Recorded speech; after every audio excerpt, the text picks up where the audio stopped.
1, 2, 1, 2. Who's ready for Saturday's Q&A session? It's time for us to get started here. Let's go ahead and drag the live chat out over here where I can solidly see it. Drop some of this music down a little bit. And I think it's time for us to get started. It is Saturday, and as I mentioned on my gaming stream, I am actually not going to be here next Saturday, which would be my normal Ed Talk Saturday, so I decided I'm going to take some time today and do yet another Ed Talk, and we'll flip-flop the Ed Talk Saturdays here. I'm still not going to go all the time on Saturday, because occasionally I want a Saturday to myself to go and visit some family and go and do some things here. I normally work on Saturdays, so I don't usually, or rather I'm not able to usually do a lot of things, but I can usually do some things on a Saturday. So that's why we keep it at every other Saturday, and hopefully you guys will be banking up some questions on the off Saturdays again. Hopefully we'll get some people in the live chat here. I know, like I said, this was the off week, so normally people would be on the on week and probably be ready right when we were ready to go, but such is life, I guess. Anyway, my name is Jay Edgar. Thank you for coming to my Ed Talk. Because I knew that we weren't going to get a lot of questions coming in right away from the live chat because it's going to take a while for people to populate, I do have some other things to talk about here today. Some things that have been bothering me about the way the news cycle worked, and some things that we saw come into the news cycle and drop back out of the news cycle. And hey, I might even get myself shut down on YouTube for saying spicy things on one of the topics I want to talk about here. But it's time for us to get started. We are streaming live right now to Twitch, DLive, YouTube, and Periscope for Twitter. Still no Facebook. I found out that I'm actually not being punished on Facebook. I thought that I was just kicked off of Facebook streaming for being rude or spicy or speaking out against Zuckerberg. That's actually not the case. The application that I use to retransmit everything from one stream into all the other streams that I transmit to, what that requires, and that has some trouble handshaking up with Facebook, so you're supposed to report it every time. I haven't figured out how to report it, so they can go ahead and get it fixed with my Facebook stream, but I'm going to try and figure out how to get it reported, especially given the fact that we are going to be changing the format of my channel and some of the things we're going to be doing on there. I'm going to want to make sure that I get some of this to Facebook, so people have the chance to get a listen in on their commute in or their commute home, or at least get an alert that there's something coming on. Anyway, before we get started here, we're going to make a couple announcements while we're waiting for people to filter in, of course. Well, I won't explain how things go just yet. It'll be coming on later. But as I mentioned on the video game stream just a bit ago, we are changing format here. We are going to change how we're doing things. I decided that since I took over Freedom Scoop from Jake from Freedom Scoop because of his career ambitions and the fact that he is now a representative for the RNC itself, I decided that we didn't really have a program on there that was completely advertiser friendly, that was daily. So I decided to pick up the mantle myself rather than asking people to pick up the mantle and go from there, because I mean everybody's got lives and I do too, but since I'm the one in charge, I'm going to take up the responsibility of doing all of this. So I am starting a new show starting on Monday. My goal is to get up, I've been training myself for the last week, to get up at 6 o'clock in the morning so I can be on camera by 7, so we can get everything buffered and ready for most people's morning commutes from Central Time and West. Unfortunately, we're not going to make it for Eastern Time because, I mean, I'm on camera from 8 to 9 and you're already on your morning commute by that point, so. But my goal is to go 7 to like 7:30, 7:45. Talking about headlines and commentary on the headlines. Get it done, get it buffered through YouTube, however long it takes them to buffer everything and get everything set up, and then get it to the audio platform so you either have something to listen to on your way to work or even on your way home from work. That's going to be my goal for all of this. The show is going to be called Contemporary. It's going to be kind of a Shapiro knockoff, I understand that, and it's a format that works, and it's a format that advertisers tend to like. And it'll be a format where I can possibly get some live reads going in as well, if that's something that we can do going forward. Because I would like to get some advertising revenue coming in and getting some of these guys who work really, really hard paid for their efforts, because they work really hard and they deserve to have payment from that. So if we can get some advertiser dollars rolling, I think that's going to be a good thing for everybody. So go ahead and check that out coming up in the near future here. The show is going to be called Contemporary. I think I said that already, but yeah. My opening tagline the first time is going to be, it's going to be a lot like the Shapiro Show, except I can say the naughty words. Because I'm not going to sit here and try and censor myself. That's COPPA is put in place, and the channel is not for children, and I've made that. So just so nobody gets confused and thinks it's for children, I'm going to go ahead and say the naughty words. We will be streaming that live as well to YouTube, Twitch, DLive, Periscope, and Facebook, hopefully. Yeah. The thing with what we have here is, of course, we've got Ed's World is once a week, and Ed Talk, which is every other week. And probably not something that any advertiser is ever going to want me to read on the Ed Talk. Maybe if I clean it up at some point, but for the most part, I don't think that any advertiser is going to want me to read on that. Generational Gap is twice a week. We've got the Daily Ignoramus, but the hard part with that is that he goes for so long. That's also not necessarily advertiser friendly, because he does some streams that he bragged one day that he got 7 hours worth of stream. So we're trying to find something in the middle here. And of course, if we can get the Discovery onto my show, possibly some advertisers will want to come on and advertise on the other shows as well. So that's what I'm planning to do for that. Like I said, keep a lookout for that. That's going to be something. I'm really excited to do this, and I'm really excited to start getting up early again, because I grew up on farm time and then I worked second shift for 5 years, and I've been having trouble getting up early in the morning again, but I've been training, I've been doing well, and I feel better when I'm at work too. Like once I get up early and get a bunch of stuff done, I'm usually more wide awake at work.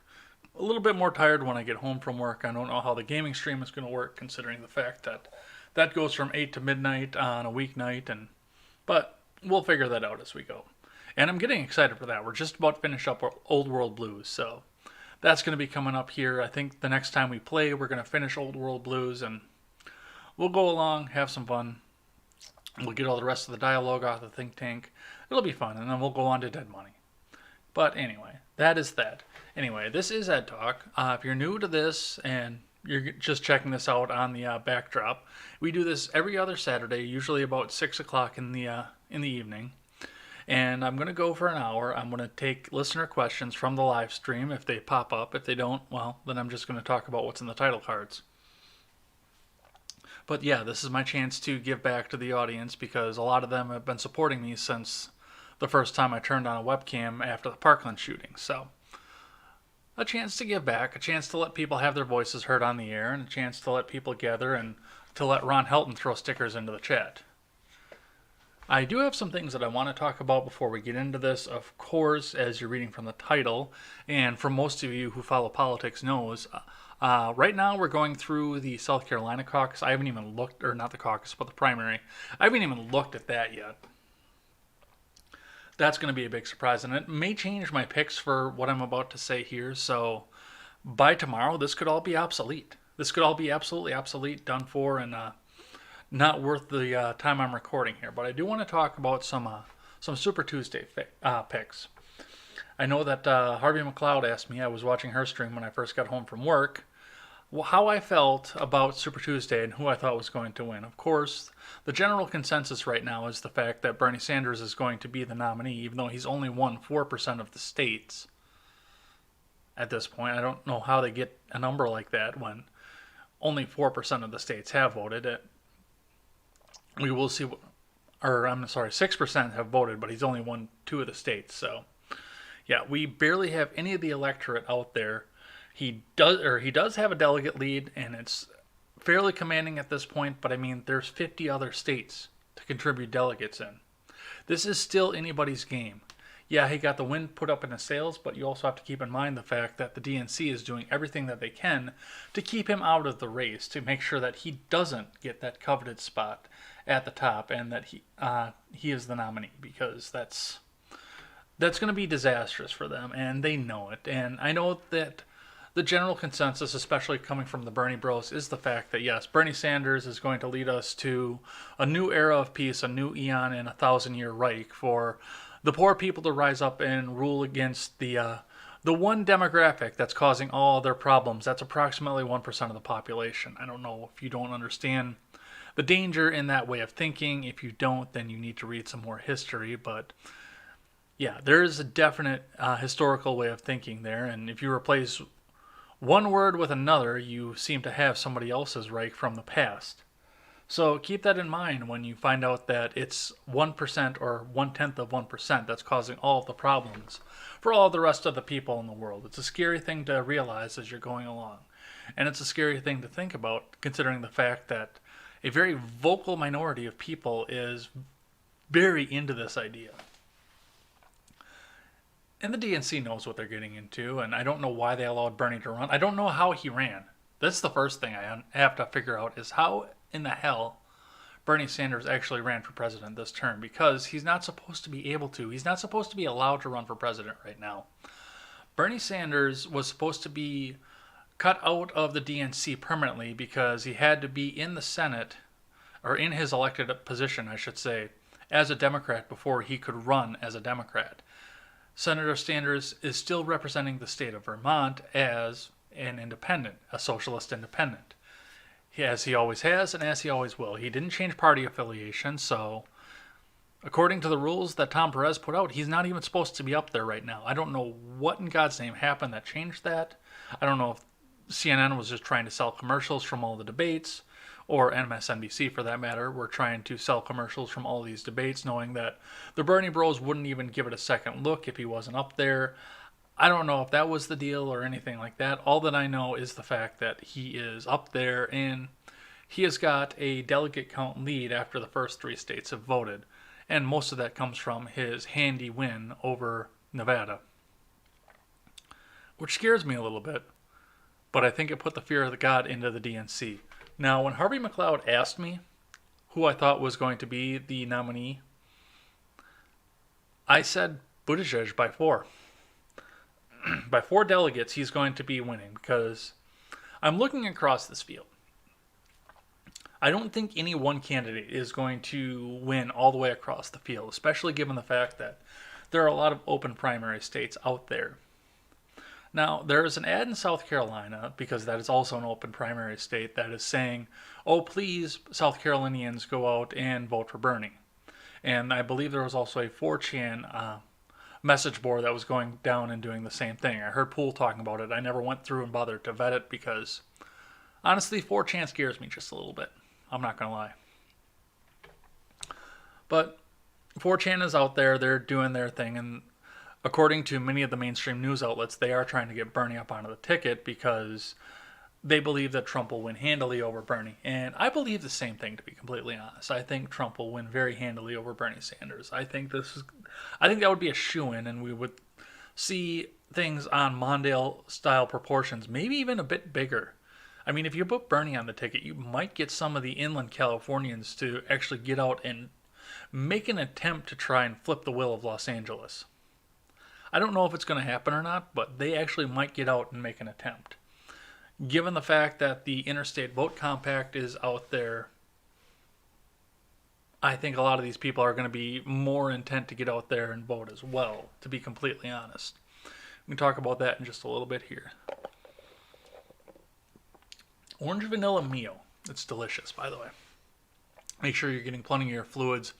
Make sure that you are defending yourself against empty store shelves. We'll talk about coronavirus here in a little bit. But let's talk about why I think Buttigieg plus 4. First off, I don't believe for a second that the DNC and their...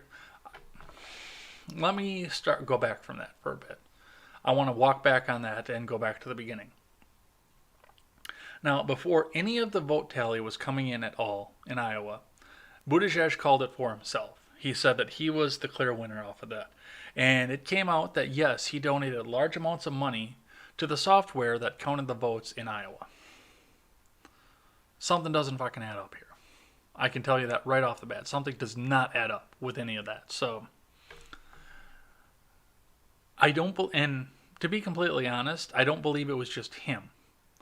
Because I don't think the DNC would use software that a candidate dumped a bunch of money in, unless one hand was washing the other here. Now, you hear across all the news stories that you're absolutely right. If Bernie gets the nomination, he's going to be defeated in a massive landslide by Trump. He might have actually made it in 2016, but he's almost 80 years old and had a heart attack. I don't care how many doctors wrote vague letters to the DNC saying, yes, Bernie Sanders is viable to run and he's energetic and he's healthy and this and that. Until I see a medical chart and have somebody who can read a medical chart explain it to me, I'm not buying it. I'm not. Put a medical chart out there. Let us see. Put the chart out from your physical and the chart out from the end of your last heart attack. And then we will see.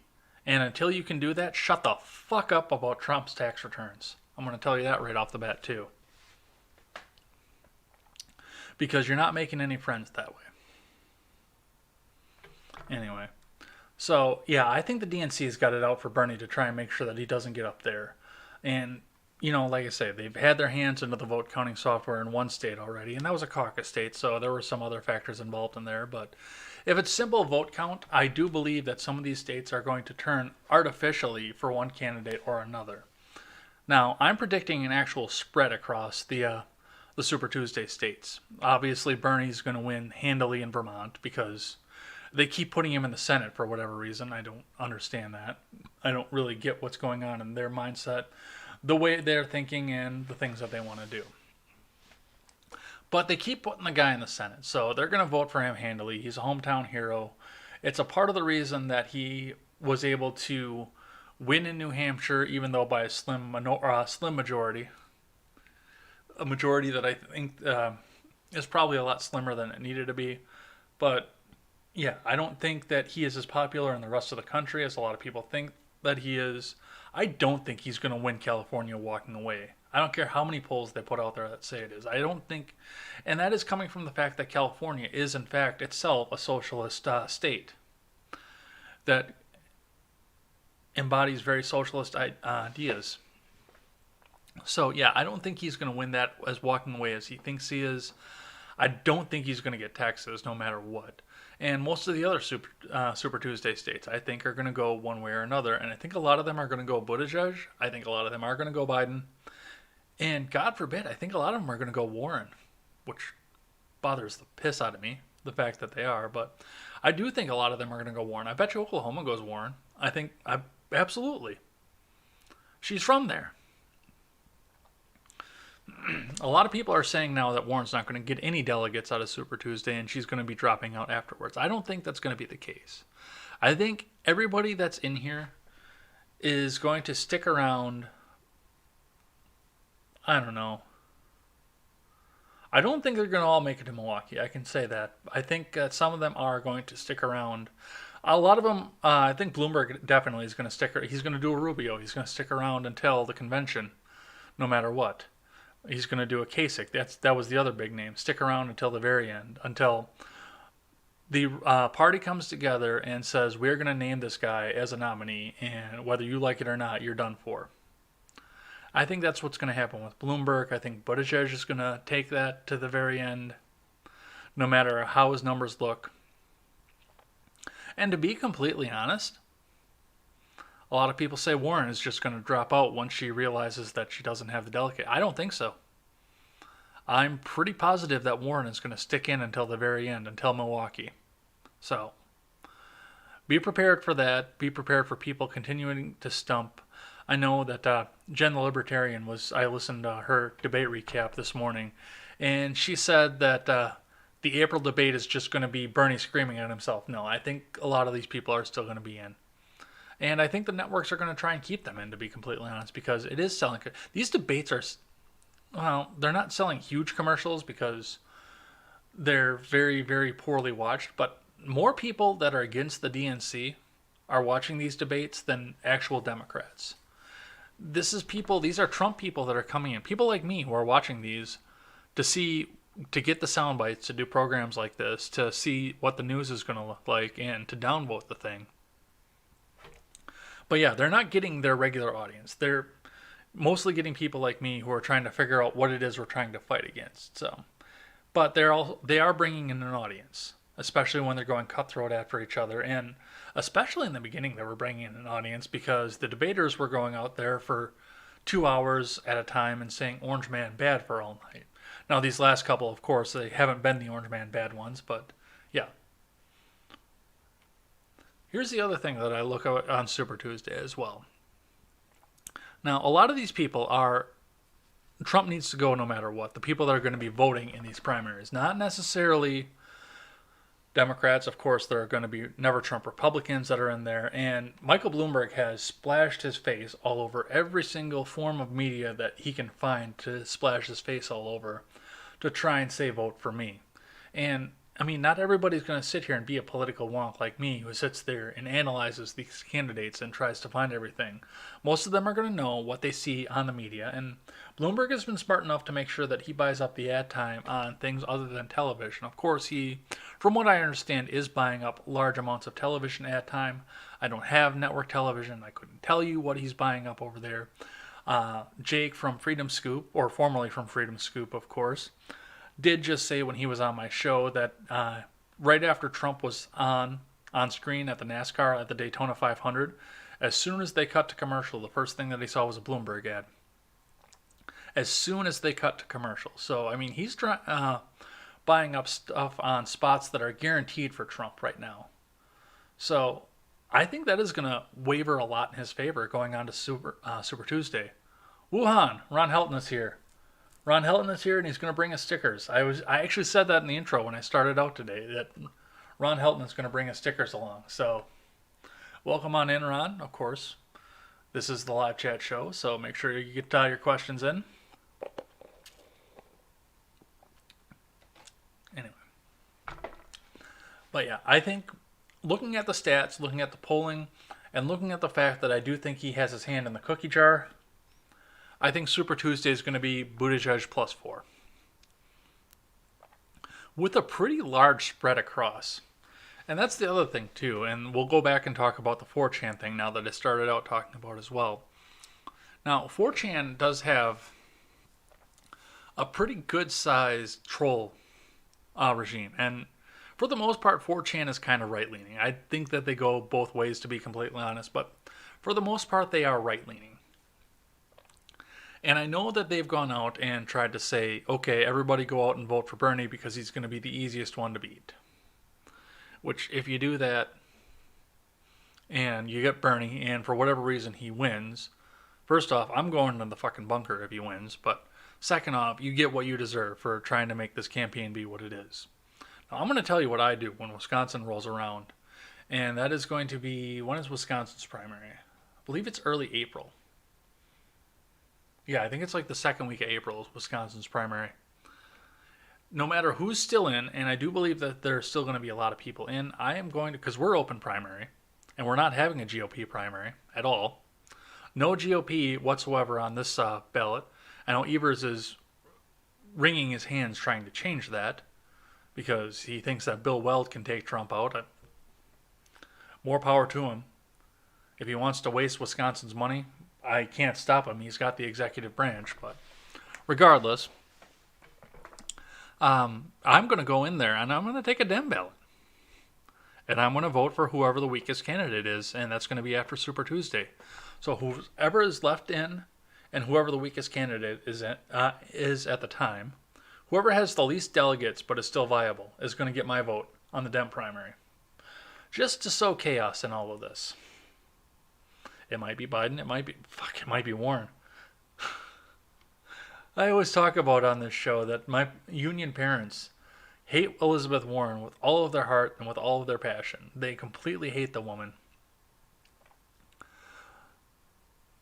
And they said, both of them said they would never vote for the woman, especially when she was the first one in.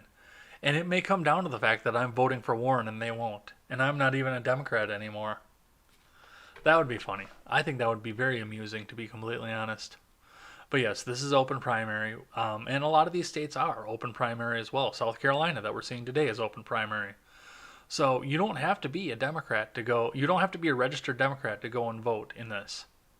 Ron, is Oklahoma on Super Tuesday? I can't remember. I know Texas is. I don't remember if Oklahoma is.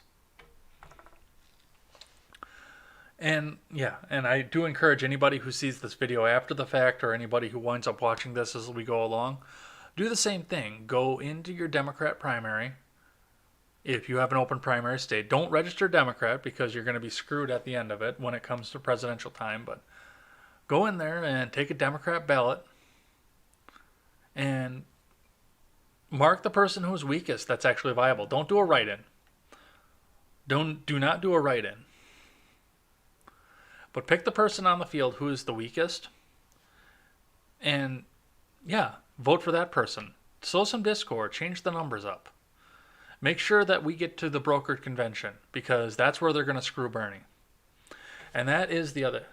Yes, Oklahoma's on March 3rd. So yeah, you're a Super Tuesday state. Are you open primary? That's the other question. Anyway. So, and that's going to be the other thing, too. The DNC is going to be in Milwaukee. I am going no matter what. Stephen Ignoramus has talked about coming up and going with me, but I am definitely going. I can't be this close and not go. It's only an hour over there. So I'm definitely going to go. I'm going to see what happens there. But yeah, I think definitely they're going to, especially with Super Tuesday coming up and no clear winner coming out at this point, and even a contested opinion as to who the winner should be. I think this goes to brokered. I don't think anybody comes in with enough delegates to win. I think I know people are trying to change the call right now because Bernie came ahead in 2 of the first 3 states, but yeah. I am pretty positive this goes to brokered. Bernie doesn't get anywhere close to it, and they snag the nomination away from him. And remember what Kyle Jurek said is going to happen if they do that. Milwaukee will burn, which may not be the worst thing in the world. I've spent a lot of time in Milwaukee. There are some really nice parts of it. I don't think they changed it, but no, you can only vote the primary of the party you are registered with. Huh. That's lame. I love open primary. It definitely gives you the chance to screw with stuff, especially on open primary. And especially when you've got such a packed field. And there are further names down the list, too. There are people who have dropped out already that are going to get written in. Alabama, Arkansas, California, Colorado. Oh, California is Super Tuesday. That's right. Colorado, Maine, Massachusetts, Minnesota, North Carolina, Oklahoma, Tennessee, Texas, Vermont, and Virginia. Those are the states for Super Tuesday. And South Carolina is going on right now, which I would love to actually take a look at some point. As soon as I get off the air, I'm going to go and have a look and see how that's going and what they're doing for that. But anyway, let's get back to what we're talking about here. So yeah, this is going to be interesting no matter what happens. There are a lot of Republicans in open primary states that don't want to see any of these people in there, and they're going to vote different ways on various different strategies to try and skew the results somehow. And some of them are going to go vote for Bernie because they think he's going to be the easiest one to beat. But, I mean, that's been a big talk for a very long time, is to try and screw with things on an open primary. I believe that Democrats did the same thing probably, yeah, when on Obama's second term, because they didn't have a Democrat primary in a lot of these states. So, yeah, they ran out and they grabbed the Republican ballot and they tried to sow discord, and that's probably how we got Romney, I'm not going to lie. Not that anybody else was really viable at the time, but that's probably how we got Romney. The easiest person to beat. And the miserable cuck that he is anyway.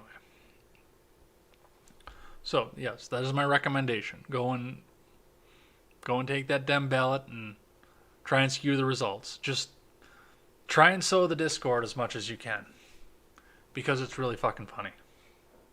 All right, let's talk, since we're talking about Milwaukee and the fact that Milwaukee is going to burn, let's talk about the news story that everybody forgot. On Tuesday, was it Tuesday? Yes, it was. It was Wednesday, I'm sorry. On Wednesday, after being terminated, and I'm not going to say the name on this program because of the same reasons that Ben Shapiro doesn't say it on his. And yeah, I don't necessarily think, and this wasn't the same kind of situation of somebody just going out to be a mass shooter for fame, but we're still going to do this the same way. On Wednesday, After being terminated, a man was escorted out of the building at the Miller Coors Brewery in Milwaukee, Wisconsin. A brewery, by the way, that I used to work right across the street from. I used to look at that brewery every day. I used to drive by it every day because the dealership that I worked at was right across the street from it. Anyway, after being terminated and actually being hassled by several other employees, and former employee was escorted off the premises, and somehow he came back with a gun, several guns actually, one of them with a suppressor, not a silencer as people said, and started shooting up employees. Now, the first thing that I said, because I know the layout of Milwaukee, I know the way things operate in Milwaukee, and I know the way that the mainstream media operates as well. The only reason that you heard about a shooting like this in Milwaukee is because the victims were white and it happened below Forest Home Avenue. Because a 6-person shooting is a pretty common occurrence in certain neighborhoods on the north side of Milwaukee. I hate to say it, but that's the sad reality of it. There are neighborhoods up there that I will not go in because there's a possibility that I will become a victim of one of these shootings. So, and it's just like Chicago as well. I mean, everybody looks out and says, "Oh, well, Chicago, it's a gun-free zone and this and that, and there's all this gang violence here," but you never hear about any of the shootings that happen there. A 6-person shooting is even more common in Chicago, but you never hear about it. But this happened at a factory, and of course this was going to be the narrative and the big mass shooting. And then later on that day, they released a picture of the shooter. And this suddenly didn't fit the narrative anymore, and the news story completely fell out of the news. Completely. You didn't hear about it anymore. You didn't know anything about it. Now, I'm going to let you go and research this because I'm not going to be that kind of person that says this kind of thing, but of course there was a reason that it didn't fit the narrative and they didn't want to talk about it anymore. They wanted it to be some Trump supporter who got pissed off and came in, and of course he got his assault rifle with the silencer and went out on a shooting rampage. But there are some other things that I really need to understand about all of this. So, I worked on a fleet for a food processing plant. Here's the deal. You cannot get into any sort of plant that processes food directly at all without going in and checking in with a guard check. There were ways around it where I used to work, but that was because everybody who could do it, who could get around the guard area, had to have a key, first off. They had to know you had to be on schedule. You had to have a specific key. There was only one other place you could get in. And yeah, you were locked out otherwise. If you lost your key or whatever, you had to go through the guardhouse. You had to go and check in. MRHSNSK. I'm sorry, I don't know how to say that. I'm sorry, but what's up? We're doing a little bit of listener Q&A. I'm talking a bit about the Miller Coors shooting from earlier on in the week, and taking listener questions. And I'm going for probably another 20 minutes or so. I'll probably go a little bit longer because people are starting to gather in now. But yeah, if you've got any questions about Super Tuesday, about Miller Coors, about your car, about anything else, go ahead and put them in the live chat. This is your time. So go ahead and say hi to Ron Helton while you're here. He's one of my biggest fans. Anyway, yeah, anytime you go to a plant that processes food for whatever reason, security is super tight.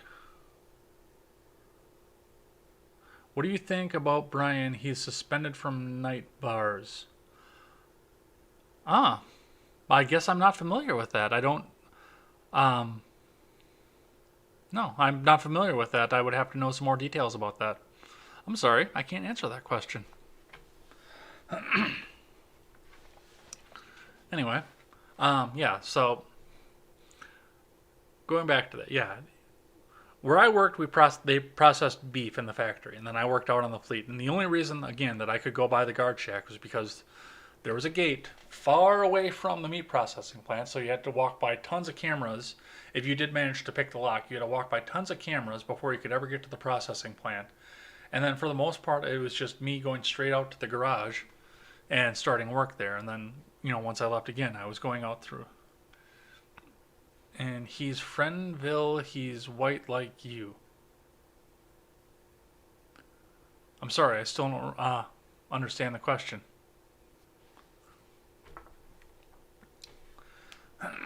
Anyhow, so yeah. And I have to imagine, especially a big company like Miller Coors that's distributed nation and worldwide, a big company like that has got to have the same level of security, if not more, if not considerably more security than that. So how did they get this guy escorted out of the building? How did he get to his vehicle, get a gun, and get back to the building? Something's fucky with that. And I don't know all the details. I would have to see the police report. I'm sure that I can get my hands on it at this point. Considering the fact that he's deceased, it's going to get released soon because there's not going to be any court case or anything pending. Has white future like you.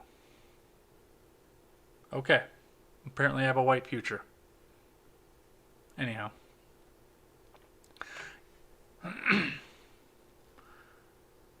He doesn't like black. Oh. Well, I'm sorry to hear that. I don't care what color your skin is, to be completely honest. If you can make it on your own and you don't need government assistance, you're cool. I don't care about any other immutable characteristics. That's something, and I had a bunch of white supremacists show up in my Discord server at some point, and they tried to change my opinion. They tried to skew my opinion. And the thing that I kept saying to them is, I don't judge a person by something he has no control over. I will judge a person by the actions that he personally takes. Because that's the only thing that he's in control of. I don't judge people by things that they have no control over. That's wrong. No. That is the worst way to look at the world, is to judge somebody by something he has nothing he can control.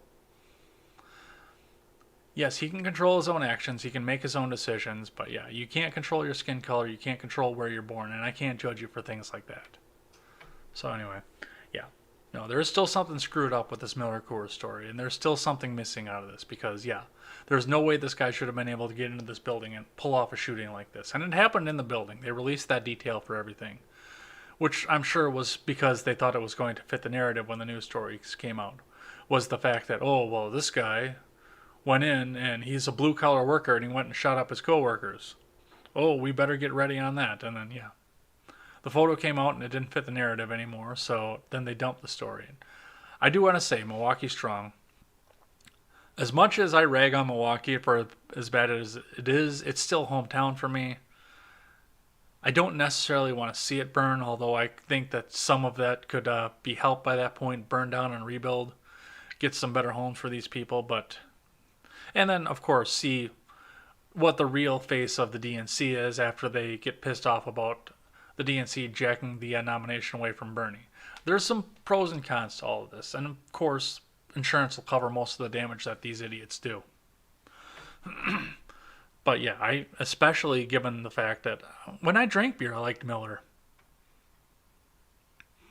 So I'm very happy for, well, not very happy, but I'm very sad for the people that lost their lives, and especially sad for the company whose beer I used to enjoy. And I'm very happy that they're going to get a chance to rebuild and come away from this and still be in the positive. Spartan Subhuman is here with a sticker that I can't see, but my stream monitor is working. Hey, that looks like the setup that's in front of me. 2 screens with a bunch of statistics going on them. Alright, so the last thing I want to touch on before, well, not before we get into listener questions, because we're already into listener questions and that takes priority over everything else, is that we do have the coronavirus coming up here. We have officially... Swastika. There's no swastika on my shirt. Dude, what is your deal? Actually, let me see if I can.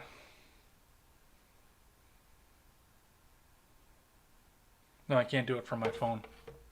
I want to see if I can mod up Spartan because he asked me to, but I couldn't find his user profile the last time I was on there after I was off stream. So I do need to um, mod up Spartan. So don't let me forget to do that because you asked, and I trust you to be a good mod. So we'll mod you up. I'm going to mod Rod Helton up too because he's always here and he's always on D Live, and I trust his judgment too. So yeah, you guys will be my only two D Live mods for here on out. No, this is a Ford t-shirt. Not a swastika. Why the hell would I put a swastika on a t-shirt and wear it on something that's going onto a Google product? I like my channel. I like it to keep going, especially since I'm going onto a daily show. Twitch, too. Yeah, a swastika would never fly on Twitch. The fact that you're watching this on Twitch and you didn't know that. Yes, I know. I know, Spartan. Yes, Analytical Chick gave me that speech because she herself is converted Jewish. She gave me that speech too because, of course, nobody's ever supposed to buy a Ford because one person back in the 30s had that view and then they didn't have it again for 70 years. Ron Helton will be right back. He's getting his food. So the coronavirus is here. We're starting to see, I think we're up to 4 transmissions that don't have a direct link onto somebody who has traveled to China.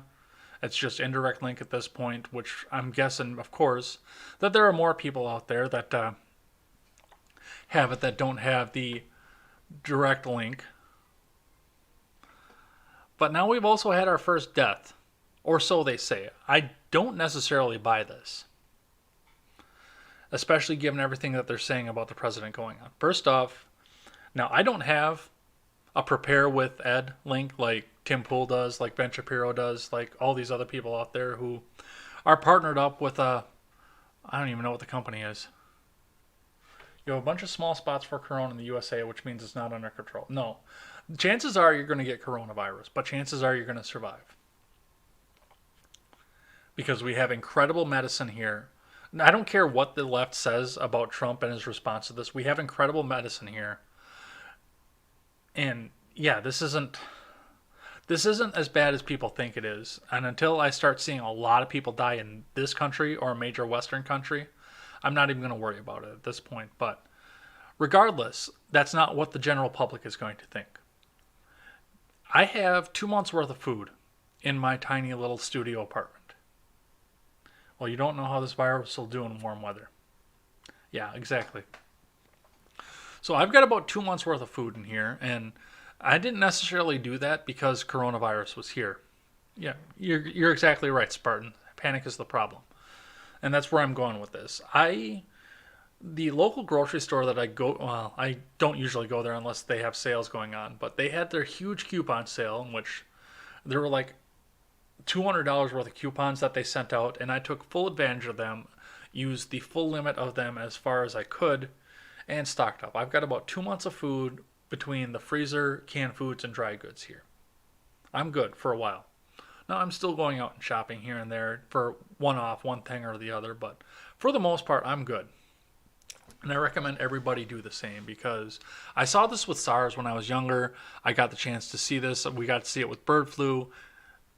And of course, now all of the major commentators, especially the independent ones, are saying the same thing.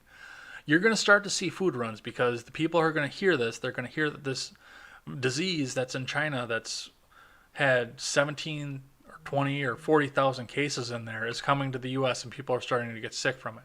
It's only got a 2% death rate, but they don't care. They don't want to get it. They think that they're going to be on that 2% and they are going to go and they are going to prep as hard as they can. CNN.com, business, modern coronavirus vaccine. Yeah. All right. I generally go ahead and look at links afterwards, so I will keep that up on the stack and pay attention to that. I did see something about a coronavirus vaccine. I don't necessarily buy it yet because I don't think we have enough data to develop such a thing at this point. So unless this is an antidote that the corporation with the umbrella on it from over in China was able to offer because this is a bioengineered thing, I'm not going to put my eggs in that basket just yet. I'm glad that they're taking it seriously and they're developing it, but I'm not going to put my eggs into that basket yet. But anyway, yeah, make sure you go and prepare because, like Spartan said, the panic is going to be the problem. People are going to run out, they're going to try and buy out everything.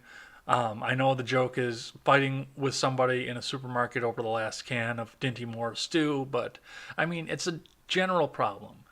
And the other side of it is, I mean, if you don't have to go out, you lessen your chances of being involved with the coronavirus. I know that earlier on in the year, because my job is getting sick of paying me out for my vacation time, so they're actually going to make me take my vacation time this time, and I'm actually going to go somewhere for it. I'm not going to be one of those business owners who stays at home and tries to build his business while he's on vacation from his work. I'm going to actually relax. And I was planning on flying down to Orlando, and what did Ron say? The initial death rate was higher because they did not act sooner, contain it, or put people in the hospital. Yeah. And it's still only 2%, which is a huge number, especially if it ravages throughout the country or throughout the world. But I see this as being pretty mild, to be completely honest. Chinese scientists uploaded the genetic code of the virus, and Moderna used the date to build a vaccine. They sent it to the government, or data, I'm sorry, to build a vaccine. They sent it to the government to test. Well, yeah, that's going to spend quite a while in the FDA. I do hope they fast track it, but yeah, that makes me even more nervous, to be completely honest.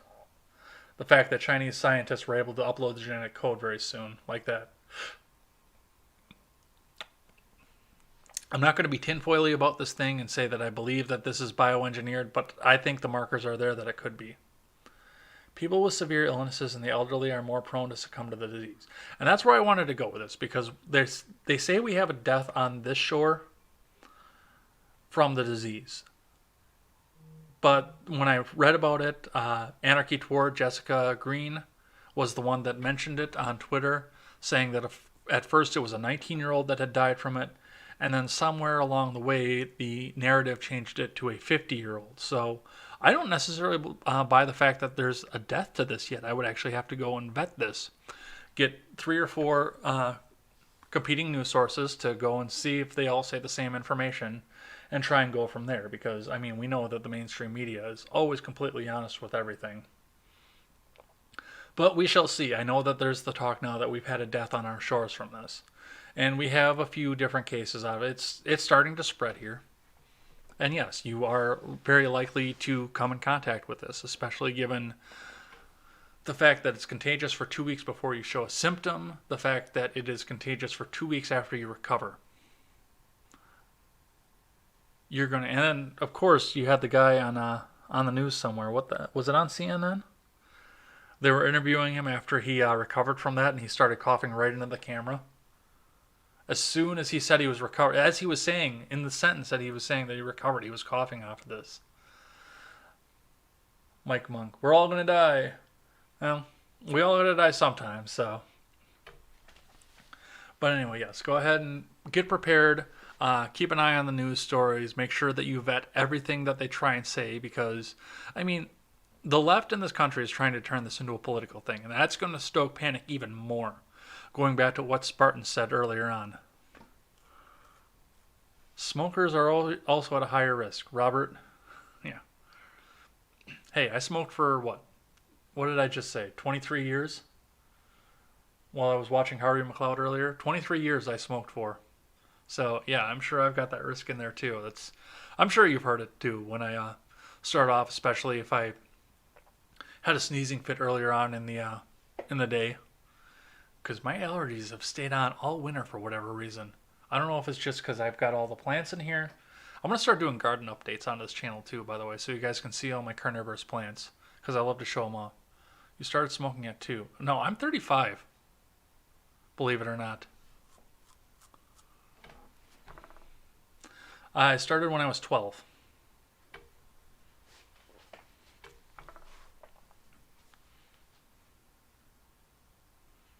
No, I am actually 35 years old. I've got gray in my beard.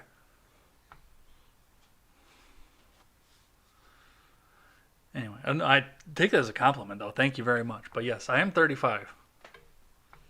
I'll be 36 next month. Well, not next month yet because we had an extra day this month. You're trying to make your show more mature. No, that's the reason I say the F word on this show. It's because I'm trying to make it more mature. 1984. The year that Ronald Reagan landslided over Mondale the way that Trump is going to landslide over Bernie. Hopefully. Like I say, if Bernie winds up winning off of this, all these 4chan kids that try and say, well, go primary for Bernie because it's going to be funny to watch him get beat. They deserve what they get off of that, if they do, if that's what they do. So, anyway. Yeah, the coronavirus thing, and that's scary, dude. And like I said, the first thing that I wanted to do when my job said that they wanted me to go and take a vacation was I've always been really calmed by water, so I was going to go and get on a cruise. I've been pricing out. They're actually really affordable. I thought a cruise was going to be a several $1,000 venture. And I came out of college into the thick of the downturn. That was the word I was looking for. I came out of college into that, so especially in a flooded market, it was really hard for me to find a job. I've been broke for most of my adult life. So again, I always thought that going on a cruise was going to be completely out of my reach. A several $1,000 venture. It is cheap as dirt to go on a cruise, especially if you go on Carnival. Sanders and Trump are in the high risk category. Both meet large amounts of people. Yeah, that's true. And Bernie's had a heart attack already, and he's 80 fucking years old. He is 80 years old. Travel is super cheap now. Well, and that's the thing too. I mean, cruises are always cheap, but yes, travel is going to be even cheaper. But the other side of that is I don't necessarily want to go and get on a 40,000 pound incubator to go fly somewhere right now. And that was one of the thoughts I had too, was to go down to, most of you guys know I'm a big Fallout guy. I know Ron's been watching me as I went along, and Spartan has been watching me as I went along, and Sanders is in worse shape than Trump, though. Yeah. Yeah, he is, definitely. You guys all saw me, though, play the Honest Hearts DLC over in Fallout New Vegas. And I really like the scenery of the Zion National Park, and I actually wanted to go down to Utah and hike down in Zion. I've been trying to be more athletic this year because, life's too short, and I am just a little bit overweight here. So I'm trying to burn a little bit of that off. I wanted to go and do some hiking down there in the Red Rocks because it's great scenery. It's athletic and challenging, and I mean there is a little bit of risk to it too. So I know I talked to Matt Christensen because I know he'd been down there before, and he said that there have been a few deaths on the trail that he hiked up. So it's safe, but there's still a little bit of risk to it. So I like that idea. It's fun to me. It's a fun thought to me. So. But there again, that is from where I sit right now. It is 23 hours and some change to go down. You have large muscles, it seems. Yeah, a lot of people have said that too.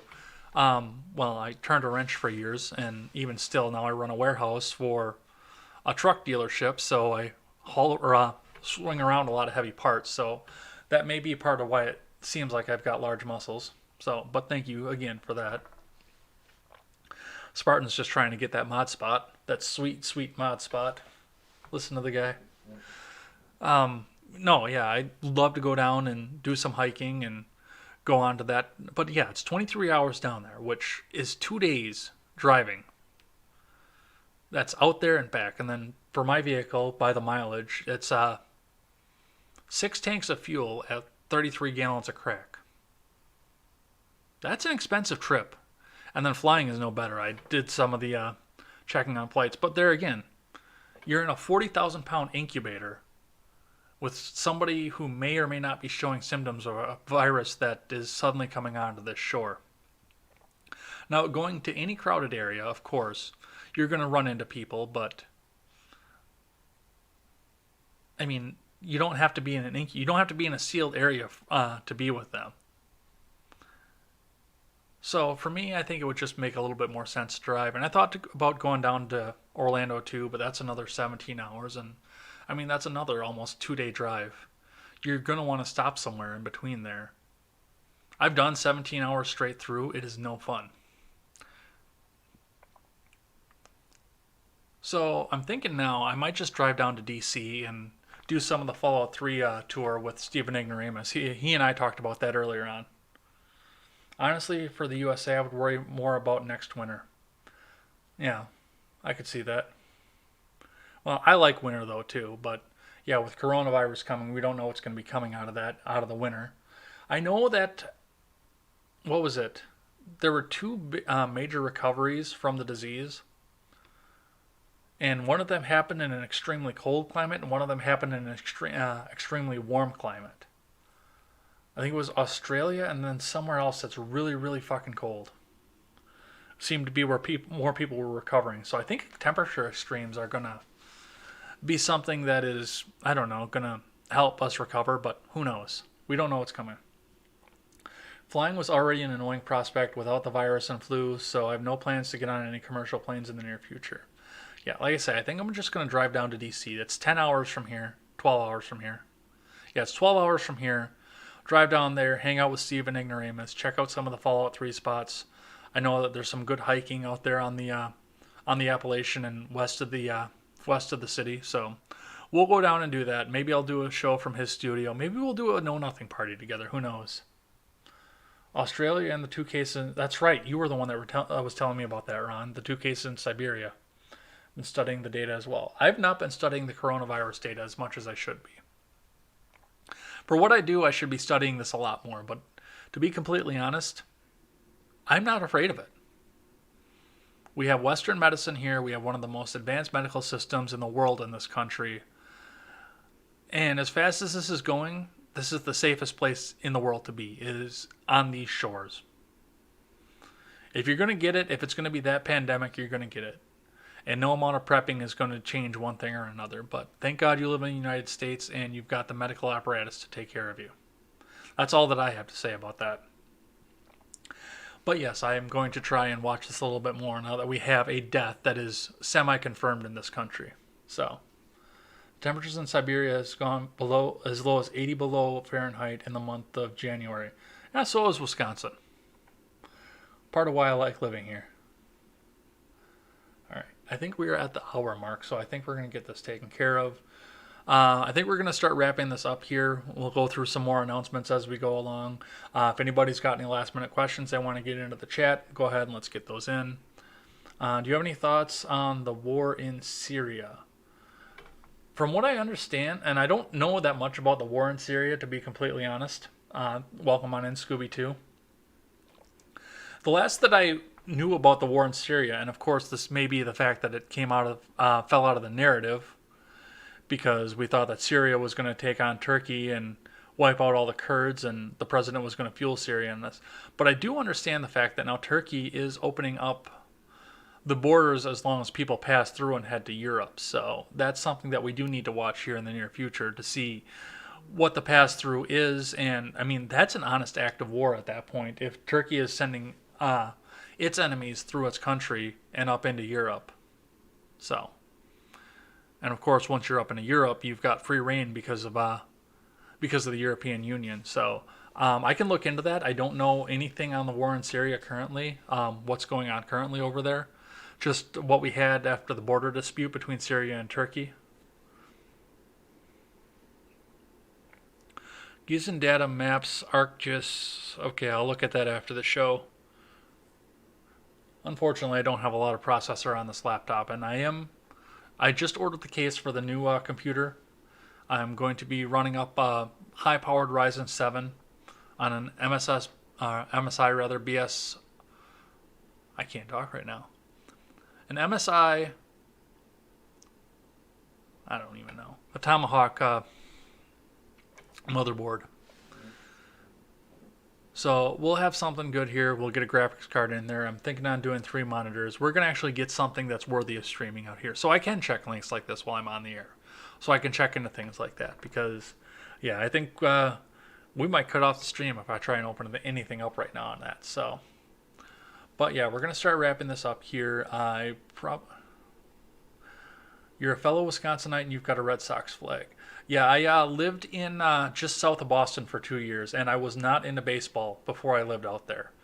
I lived there from '06 to '08, and I kind of got caught up in the pageantry of because, of course, the Red Sox won in a sweep in 2007, and everybody around me was just up in arms celebrating, and you get caught up in the pageantry. And again, I had never really paid attention to baseball before that.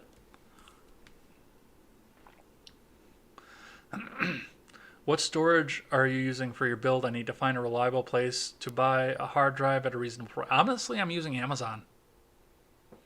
That seems to be where I'm getting the best prices from. So that's where I would go, considering about a 3 terabyte drive. Well, I got a 1 for my external. I don't know what I have for internal on this laptop. It's an HP. It's a Beats laptop. It's from 2016. It seemed, like I say, it's done really, really well, but I don't have enough processor anymore. The RAM is good in there. I could possibly use a bit more, I think. The sound card is fantastic in it because it's got Beats audio, but they took everything that they could have put into the video card and dumped it into the sound card. So I have incredible audio off this. Okay, that's a fair explanation as long as there aren't any Viking or Bear flags around. Well, yeah, I bleed green and gold. I do. Even when I stopped paying attention to the NFL, I still like the Packers.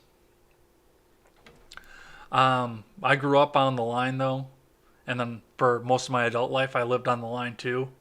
I grew up on the Minnesota-Wisconsin line, so I know my Vikings fans. My sister was a Viking fan until she decided that she wanted to settle down and have kids, and then she suddenly became a Packers fan with the guy that she is dating. She's not married to, but she's dating. She suddenly decided that she liked the Packers as soon as that happened. And then, yeah, I lived right on the state line for a long time between Illinois and Wisconsin. So half of the city that I lived in was Packers and half of it was Bears. So I understand the rivalry. No, I understand that entirely. I live far enough away from the border that we don't see as many Bears fans anymore. But, yeah. Anyway, I think we're going to start wrapping this up here. I'm not going to do a video game stream tomorrow. My girlfriend's coming over, so I'm going to spend the time with her.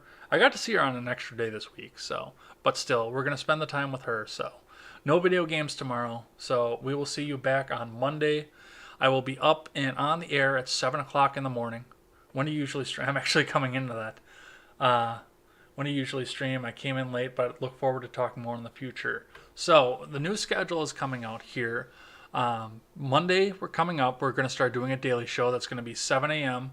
It's going to be a 30 to 45 minute show, but I'm not looking for audience interaction on that one, unfortunately. I look forward to seeing you guys in the audience. I really do, but for the most part, that's just going to be read the headlines and go. Headlines, commentary, and go. It's going to be kind of a Shapiro-like, and that's going to be 5 days a week. So look for that in the morning. Hoping to every day get that processed and on the audio platforms before I go to work at 10. So look for that every day, 5 days a week on that. Monday at 6:30 p.m. Central Standard Time, I will be on with Jessica Green from Anarchy Toward. So look for her. That's going to be her first live stream performance. So I look very forward to talking to her. I've listened to her podcast. And if you haven't checked out her podcast, go ahead and give that a listen. She's really good. She's just starting out. She's got 4 episodes up there. But I would believe that she's been doing it for years after listening to that. So go ahead and check her out. That's going to be 6:30 p.m. Central Standard Time. Live chat is going to be open. We will check live chat between topics. It's not going to be like the Ed Talk here. Tuesday, we are not going to have video game stream on Tuesday because of Super Tuesday. I may or may not get on stream after work and try and find someone to watch the results with. So maybe we'll get Wyatt from Roundtable Decision. I'll check with him today, see what time he works, and see if we can actually get some commentary going on everything that's coming in there. So that's going to be to be determined at this point. Wednesday, we are going to finish off Old World Blues on Ed's World Gaming. That's going to be from 8 to midnight, so come on in, check us out there. Normally, Scooby, that would be on a Tuesday, but we're going to do that on Wednesday this time. Open chest. Nope, not enough in there to open it. There's only 4 in there. They won't let me open it until I have 6 lemons in there, and there are only 4. And I don't know if I can donate from my phone. Let's see. Then this coming Saturday, there's no Ed Talk. Ed Talk is an every other Saturday thing. So this coming Saturday, there's no Ed Talk. The next Saturday after that, we will be on at 6 for an hour for listener questions. So go ahead and check that out. Anything else that pops up in between is going to be a bonus stream that's going to pop up there. So go ahead and check that out and check us out there. You can check us out live, as always, on YouTube, DLive, Twitch, and Periscope. I'm going to try and get Facebook fixed so we can get up on in there as well. That is okay. Yeah, no, unfortunately, yeah, that's DLive's rule. That's not mine. I would love to pop the chest every stream, but we need to get more popular in order to do that. If you guys can get enough friends in here on DLive where I get 6 lemons every stream, I will pop it every stream. Why Corona is from China and not Africa? I don't know. All the good diseases seem to come straight from China for whatever reason. SARS, bird flu. What was the other? There was another big one. What was it? I don't remember, but it came from China too. We need more. Well, the Restream bot will actually register from everybody into DLive, so it'll fill the chest. I think it's the live animal markets. Yeah, that's... Well, yeah, and they're poor too, so... Anyway, I think we're going to call it here. Thanks for Spartan Subhuman, my newest mod coming on in. Thanks for coming in and checking us out. Ron Helton, thanks for coming and checking us out. Mr. HSNSK, is it okay to be black? Absolutely. Absolutely. Not like viruses have cell phones the NSA could track. Yeah, absolutely. Thanks for Scooby2 to come for coming in here, checking us out. Looking forward to seeing more of you in the future. Mike Monk, thanks for coming in and checking us out as well. Thanks to everybody who came in and tried to make this show what it is. Congratulate Ron Helton and Spartan Subhuman for becoming promoted to mods. Thanks, everybody. And as we always say on this channel, never take the words of bloggers, podcasters, or journalists as gospel. Find all the facts and draw your own conclusions. Take care, everybody.